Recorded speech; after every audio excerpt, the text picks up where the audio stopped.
Welcome to another community check-in at Cleara World. I'm Dr. Emma Craythorne, a consultant dermatologist and founder of Cleara. And one of the main aspects of Cleara is that you come to understand what your skin size is.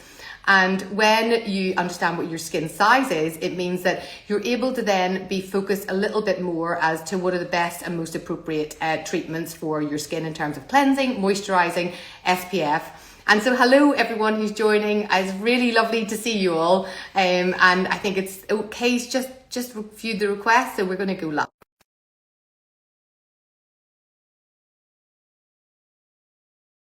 And this is the first time we've had a skin size 12 on our community check-in. So I'm looking forward to having the conversation with her, see how she's getting on with her Cleara routine. And Kay is a veteran, so she can tell us her entire experience from right at the beginning. Nice to meet you, Kay. And you. Thank you so much for agreeing to do this, because it's a bit odd, I suppose, sometimes people asking you to talk about your dermatology skin experience. And I'm so grateful for you for doing it and for sharing your story. So thank you. That's okay. I'm sure my friends are bored of me talking about it because I've been so pleased with the results that I will tell anyone at any opportunity at the moment. I love it. I mean, that is one of the most important things. That's why I wanted to do these community check-ins, because I thought it's all well and good putting up before and afters, but when it's sometimes really subtle changes that you need to see, before and afters for me, they almost really frustrate me because they're never taken in the right conditions. The background's different, the lighting's different, the day's different, you haven't drank water.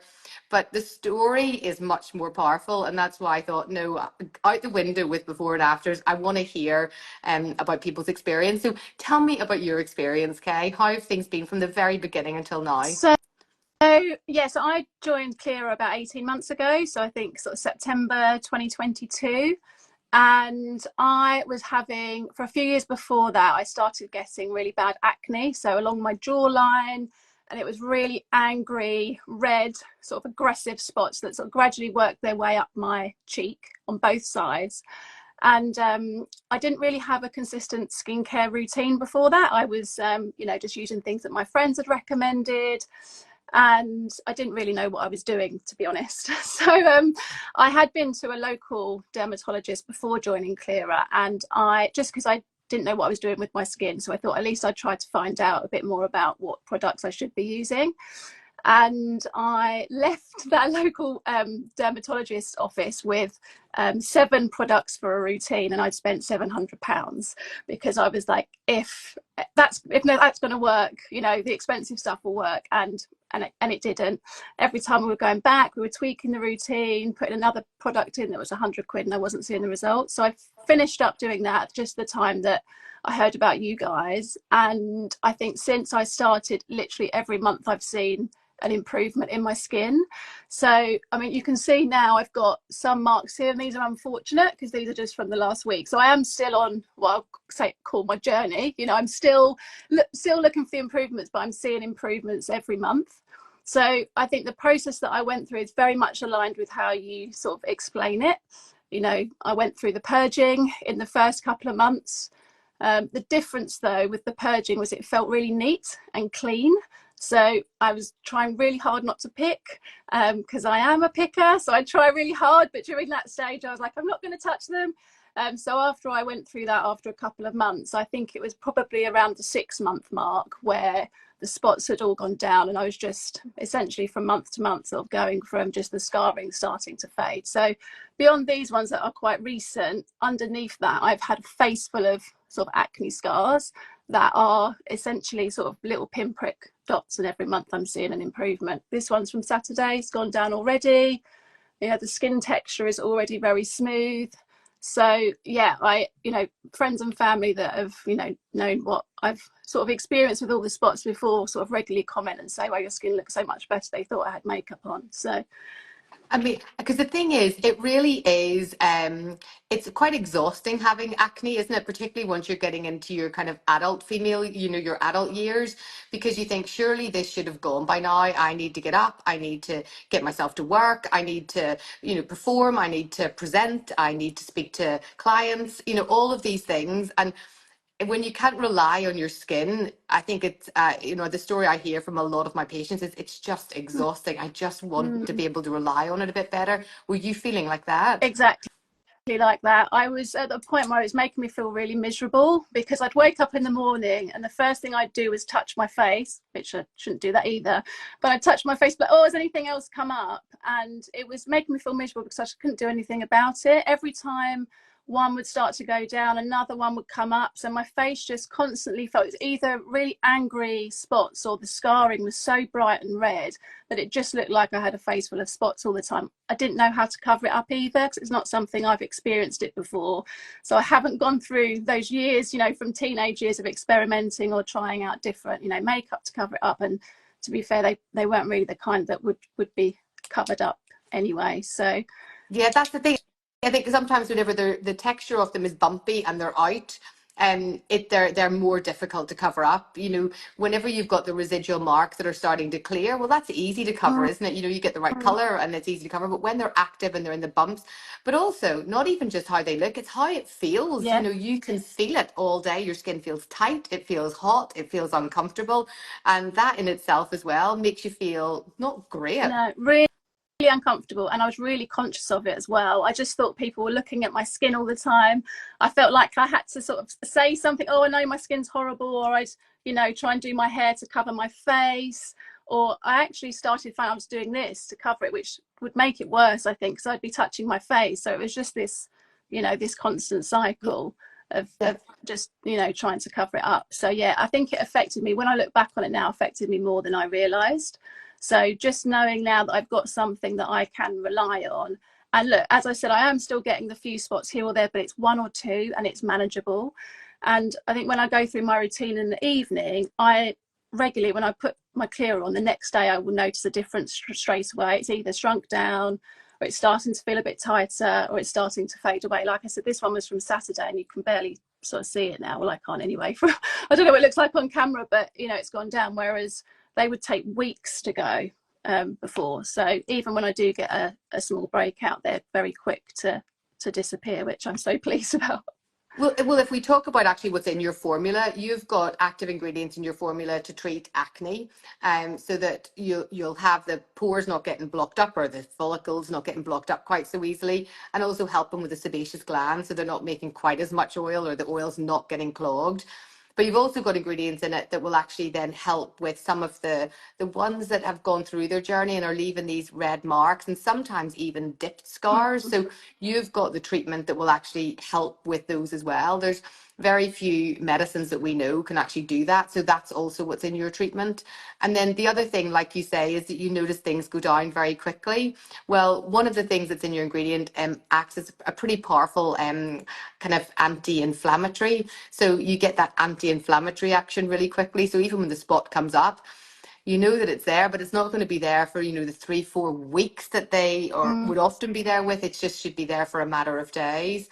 And as this goes by, as the time goes on, more and more of those follicles will start to be regulated, because I think of these follicles, particularly in the type of acne that you have, which is this kind of adult female acne, very hormonally driven, is that it's related as well to the follicles that are just a bit sick. They're just not, it's the same ones that keep getting blocked and they keep causing the red spots. And actually, once they go through being regulated a bit better by the treatments that you're on, then they stop being a bit less sick and seem to be a little bit more ordered. And that's why you probably notice that you're getting less of the spots now. How do you feel in your skin now compared to where you were when you first joined? I feel my skin just feels so much cleaner, and I've heard other people say that as well. My skin feels smoother. I feel more confident. I avoid wearing makeup. I wear a bit of loose powder, but I'm quite happy to go out now without worrying about covering it up. So I feel much more confident in my skin. I'm not worried about this compared to where I was before. But I think just generally my skin just feels, the pores across my cheeks feel a lot tighter. Like if I look in the mirror, they look a lot smaller than they used to be. And I think I've been so focused on this area because that's been my problem area. Actually, what I've not recognised, it's only when I go back and look at the photos that I look at the rest of my face and actually look at what it's done for me elsewhere. Like the lines, some of my lines have got sort of more reduced across my forehead. They're still there, so I'm hoping that that will continue to improve, but they've certainly reduced down a bit. You know, all around here on my face it feels much more plump. So I think part of me is, in a way, quite, this sounds all weird to say, but quite glad that that's happened to me, because I would never have got into a skincare routine that works like this, that actually looks after my whole skin and not just the problem areas. So it's a routine that's so easy to keep up that, you know, even once this is sort of regulated, you know, I'll continue with it for you know, as long as you're going. So please keep going. I mean, I think that's right. Somebody asked what skin size were you, and Kay's a skin size 12, but she's a skin size 12 with adult female acne. So that means that Kay's background skin is actually really super good. I mean, as you can see, look at Kay's skin; it's gorgeous. Well, I thought you'd made a mistake when I got my diagnostic back from the questionnaire, and it said this is a jackpot skin. I thought, hey, this is not jackpot skin. This is awful. Why would anyone want this skin? And the other Believe bit me, that we all want that skin. the other bit that really surprised me actually was the where it talks about in the diagnostic about being prone to dryness.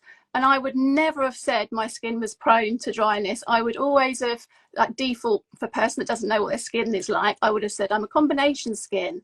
You know, I get a bit oily there every now and again, and that's the skincare that I would always look for. I would never have gone anywhere near a dry moisturizer, because I was really worried that that would make me break out more, it would make my skin greasy. And that's what I'm using. I'm using the moisturizer that you guys recommended, and it's for dry and very dry skin, and my skin is much better. Yeah, So you know what you're talking about. that's one of the things you see, and and kind of why I wanted to do this, and people often get confused because you make an assumption on what your skin is, and you often people will make an assumption that their skin, because they have acne, that they have oily skin, and they need to be, you know, be careful about putting anything with a lot of moisture, I suppose, on it, or clogging actives. But the thing is that with adult female acne, if you're somebody who's in the slightly drier realm of it and your skin becomes more dry and the barrier is not then is slightly impaired, it's that sets up the inflammation that then sets up the acne. So this adult female acne is quite different to the acne that we see in teenagers, and we do have to, you know, treat those very, very differently. So yeah, a lot of people get confused. Say, but how on earth am I meant to put on all of this this thick moisturizing cream whenever I have acne? It's like, aha, honestly, trust me, it'll Yep. work it. And somebody Yep. else has just messaged in exactly the same thing. I'm a fellow skin size 12 with adult female acne. I also question skin size 12, but 13 months later, I Yeah. love what Clara has done. Stick with it. It's so worth it. Thank you so much, Jude Boiler. That is really lovely for writing that in as well. The skin size 12 and adult female acne sometimes go hand in hand. So talk us through your routine then, if that's okay. What do you wash your face with? What is your preferred moisturizer, and what is your preferred SPF? So I use the products that you recommend. I use the CeraVe Hydrating Cleanser and the CeraVe moisturising, the blue one, the very dry moisturiser. So I do that in the morning, and then I'll follow up with SPF. I've been trying some different SPFs. I've found one that I really like for the winter, which is the Eucerin Light Touch Fluid. I love that one. I really like it. Yeah, it's so light on the skin. It doesn't look greasy. It just absorbs really well. So I love that one for the winter. It's not waterproof. So by the time comes the summer, you know, when you get a little bit sweaty, it's not going to sort of stand the test of time for the day. So I do need to have a bit more of a play around. So I've tried a few, didn't love them. I did like the Alturist one that you guys recommend. I like the texture of that and the way that it felt on the skin, but I found for me that it peeled. Yeah. So that was a shame. So I'm not sure why that was. I don't know if that's how it reacts with the moisturizer, or if it just doesn't work for me. I like the Eucerin one because it's really great for that whole UVA spectrum, which is if you're using it in combination with your retinoid, for the kind of better aging of the skin, then it's going to cover all of that UVA spectrum really well. So that and your nighttime treatment goes super well hand in hand for the long term. That's why I love these ones where I know, okay, what's happening with the UVA in this particular one. So it's great. Other ones that you might want to try then are the Beauty of Joysons. That's one I really quite like as well. It's an SPF 50, and it again is a PA4 plus, which means it's good in terms of the UVA. And the Ultras have just recently done a face. It's called a primer, so it's different to the face fluid. It's a face primer. It's a brand new one they've done, and the reports are that it pills less. I've used it myself and it pilled less, so I really, I would give that one a go from that range, because again, their filters are fantastic. Yeah. Oh, Jude Boiler has just messaged actually, and since she sounds exactly like you, it took her a while to find the right SPF. I found La Roche-Posay Anti-Helios works well for my skin. Right. And which one is that, Jude? Is that the Shaka fluid that you're using, or the oil control, or the which one? If you happen to have the name, so maybe she'll message back in, and that could be one for you to try as well. Yeah, great. That will set me up for the summer. And then in the evening, then it's just cleanse, use the special, and I do put moisturizer on as well. So in the evening, and that's it. It doesn't take me hardly any time at all. I think I have found that I've still got a bit of dryness around my chin, so I think I just need to pay a bit more attention to seeing your tips before Christmas about spending a bit more time actually sort of washing off, rather than I've probably fallen into the habit of just doing things very quickly and maybe not spending enough attention. So how long should you spend when you're cleansing and washing your face? Is there a recommended amount of time? There's not really a specific recommended amount of time. However, what I would say is in the winter months like this, whenever it's super dry and the humidity is low, this is when it's most difficult whenever somebody is on the acne kind of medicines that you're on. So undoubtedly this area will get drier more easily, and also because we wear scarves and they rub, and or our coats are pulled up high, or we've got pullovers on, with high necks, and all of these things kind of contribute to that area getting a little bit more irritated. Plus the skin is a different kind of texture. It just inserts directly into muscle here, and then there's different thicknesses to the skin in all these areas, which make them a bit more vulnerable. So that's why it's always this area that's a little bit more sensitive. And I always think that cleansing is really super important. And the reason being is that the tretinoin will turn over your skin cell cycles a bit more quickly, and therefore you're going to have a little bit more. Oh, Jude's just messaged back. Hers is the La Roche-Posay Anti-Helios Hydrating Cream. I love that one. Right, all this So that's it. Yeah, write it down. Thank you, Jude. That's really kind of you for messaging in. Thank you. So because you've got this increased skin cell turnover, and then you're more likely to have, the bits of drier skin from overnight, it's so important that next morning to make sure it is all washed off properly. And I don't mean scrubbing it really hard, but if you're using an oil cleanser or your cream cleanser, making sure it's in all of these little nooks and crannies, and with lukewarm water. So you must cleanse with lukewarm water, not cold or hot, lukewarm. And just little round massages with your fingers, round and round and round. And just making sure you're kind of working off any of the loose bits of dead skin that are there. And then whenever you cleanse your face or wash your face thereafter, pat it dry, and then that's the point you would put on your moisturising cream. Because I think if any of these little bits are all left behind, then you put your moisturising cream and your SPF on, it just kind of clogs it all up, and that can be a bit irritating for the skin as well. So not a set amount of time, but it probably would take about a minute. Okay, definitely not doing it long enough. It's actually quite relaxing, I find. It's one of the things I really quite enjoy doing. But maybe it's just because I'm in the bathroom alone and nobody's asking me to do something. And then, so at nighttime, you're super simple. You are just cleanse, pop on your Clearer Special. And do you put your moisturizer on in any special of the areas? The special, yeah, or the moisturizer? The moisturizer. I put my moisturizer everywhere. Okay, you put it everywhere, yeah.